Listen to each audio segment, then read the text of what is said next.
Do you know what the third ingredient in your $6 scalp serum actually does? And whether you could buy the exact same molecule at CVS for $9? Do you know whether the bond repair technology on your $74 treatment is protected by a patent? Or whether it's a trademarked marketing name sitting on top of a generic compound that's been in drugstore products for 20 years? Do you know which brand currently on your bathroom shelf was founded as an independent boutique and is now owned by one of the 5 largest cosmetic conglomerates on Earth, without that information appearing anywhere on the bottle? We spent 12 weeks cross-referencing INCI declarations, federal court records, FTC complaint databases, and peer-reviewed literature indexed in PubMed. To answer those questions, we analyzed 17 premium haircare lines sold at Ulta Beauty. We compared active ingredient concentrations, patent registrations, regulatory histories, and documented corporate acquisition records. It's on ingredients you can find in a $10 drugstore bottle, and, in at least one case, on claims that a federal class action alleges caused measurable physical harm to the consumers who trusted them most, and 4 brands that are doing something genuinely different, at prices that are honest about what the formula actually contains. One of the 5 brands in the first list is sold exclusively through licensed salons as a professional-only product. Its parent company has a documented history with federal regulators over unsubstantiated product claims. We are not naming it yet. By the time we reach it, you will understand exactly why it earned the top spot. The bottle is matte black, the font is architectural, the cap opens with the kind of weighted, precise click that signals something serious, something clinical. And the shampoo inside is thick, with a scent profile balanced somewhere between a spa and a pharmaceutical. You're standing in the Ulta aisle. The price tag reads $38 for 266 milliliters. The front label says Ultra Premium Color Care. Somewhere in the marketing copy, positioned as though it represents a proprietary technological breakthrough. At position 5 on this list, that bottle belongs to Pureology. Is the opening piece of a pattern that repeats, in escalating form, through every brand that follows. We pulled the complete ingredient declaration for Pureology Hydrate Shampoo and placed it directly beside the INCI for L'Oreal Everpure Sulfate-Free Moisture Shampoo, which retails at Target. On the hair shaft are structurally equivalent across both formulas. Sodium cocoyl isethionate as the primary cleansing surfactant, indicating similar concentration, hydrolyzed proteins in the same tier of the declaration. The differentiation you are paying an additional $27 for, not active performance, what the label omits prominently. L'Oreal Group acquired Pureology in 2014. L'Oreal owns both products and packaging cost, not by any difference in active ingredient profile. If you buy Pureology at $38 and replace it every 6 weeks, the L'Oreal product doing the same job costs $95 annually. The $235 gap is the matte black bottle, it is not the formula. Pull your sulfate-free shampoo from the shelf right now. Read the first 5 INCI entries if you see water, a fatty alcohol, a cleansing surfactant, glycerin, and a protein, or silicone. Find a drugstore product with the same architecture and compare the price difference. That gap is your data point. Pureology is a pricing story. But if your position 5 is about price inflation layered onto a commodity formula, position 4 built something more deliberate, a structure where scientific language was never asked to do. That brand is Act+Acre. Act+Acre launched in 2019 with its positioning anchored on 2 central claims that the brand describes as preserving ingredient integrity beyond what conventional heat-based production allows. The second, a scalp health. In 68, we searched PubMed and Google Scholar for peer-reviewed studies specifically validating Acre's cold processing methodology or. As of the publication of this video, we found 0 index studies with Act+Acre's formulations as the subject of independent scientific. Lactobacillus ferment lysate is a legitimate cosmetic ingredient. Research on skin barrier support involved products at Walgreens and Target, priced between $9 and $16. The ingredient is not proprietary to Act+Acre. The microbiome balancing claim is not supported. This is by any study specific to their formula. Under current FDA regulations, cosmetic efficacy claims do not require pre-substantiation. Regulatory gap with precision, a thread on r/skincare addiction from March 2023 with over 840 upvotes, gathered dozens of users after completing a full product cycle, several specifically noting they had expected clinical-grade results based on the brand's laboratory-adjacent language, and what the formula can document is the product itself. But if Act+Acre built its illusion with borrowed scientific vocabulary, Position 3 built an empire with something even more seductive, a visual icon so thoroughly embedded in the salon environment that the object itself became a proxy for quality. You have seen that amber bottle on every salon counter you have ever walked past.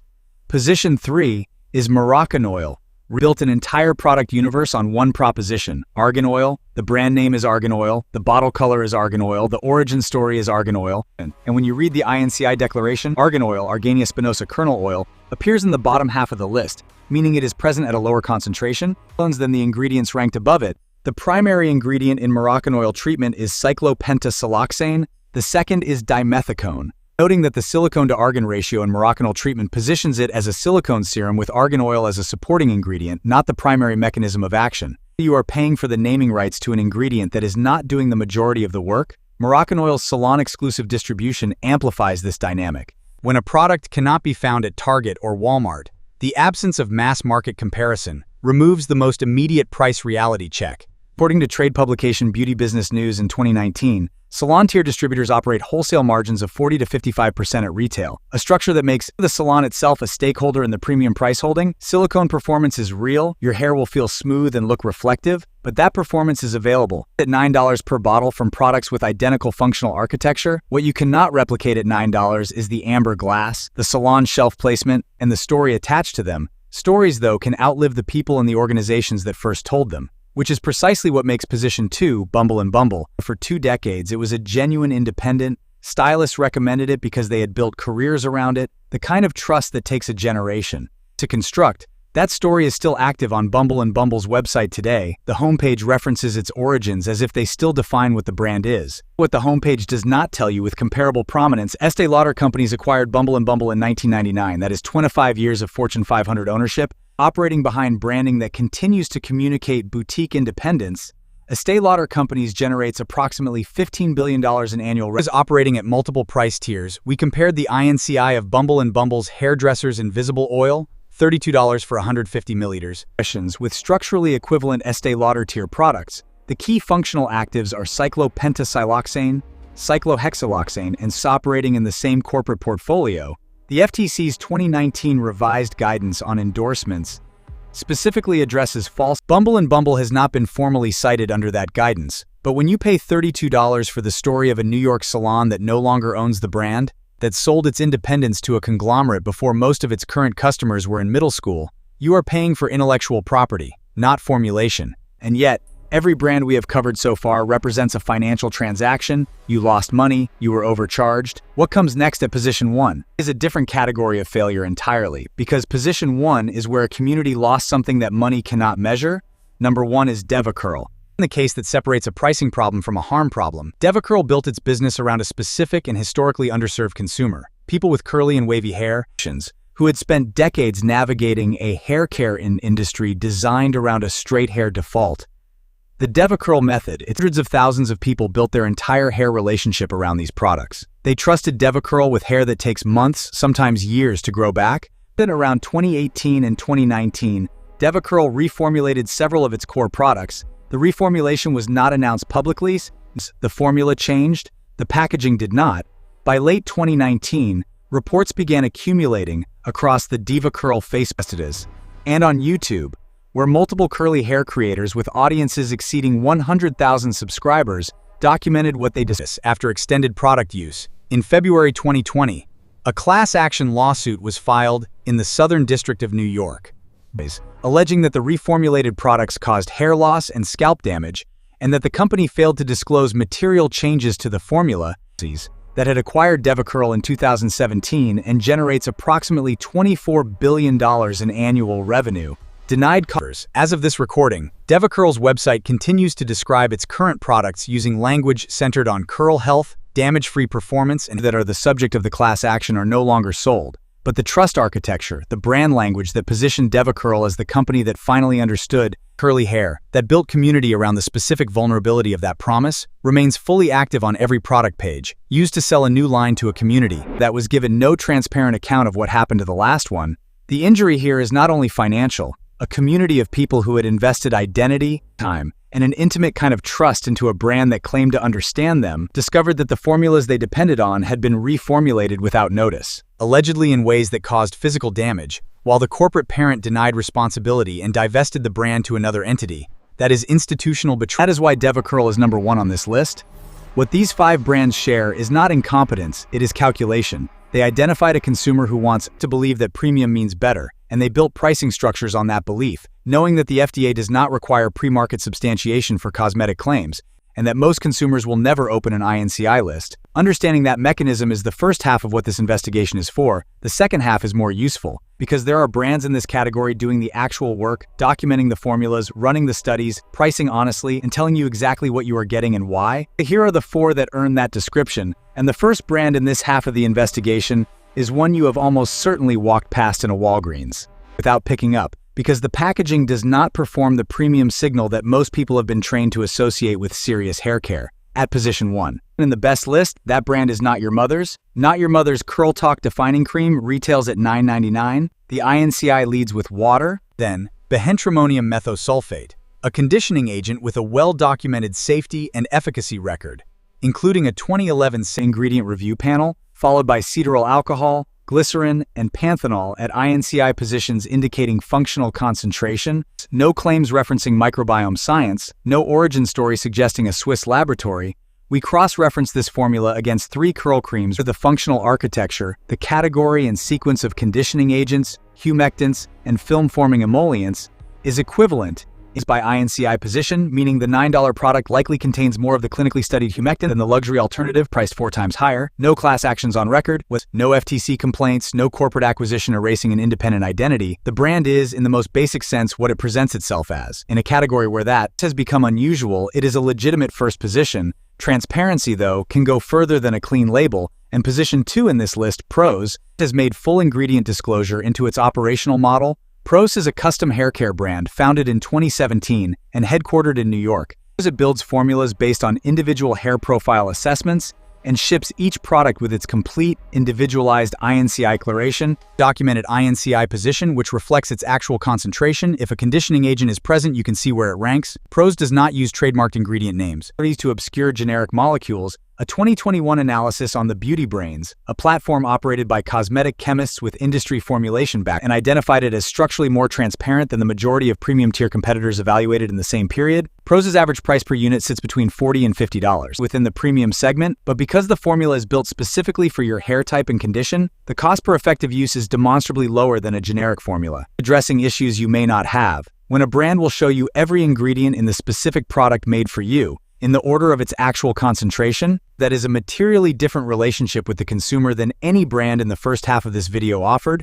The question of cost per use becomes even sharper when you look at position 3, Scene Haircare, where a concentrated formula and a verifiable founding credential together constitute something the industry almost never delivers. At this price point, Scene Haircare was founded by Dr. Iris Rubin, a dermatologist trained at Harvard Medical School and Johns Hopkins Hospital, who developed the formulas while treating patients whose scalp conditions were being aggravated by standard hair care products. The brand launched and clinically tested as non-comedogenic for facial skin. The testing was conducted by a third-party dermatology lab, not funded or reformed by Scene. These hair products deposit on the face, neck, and chest during application and rinsing.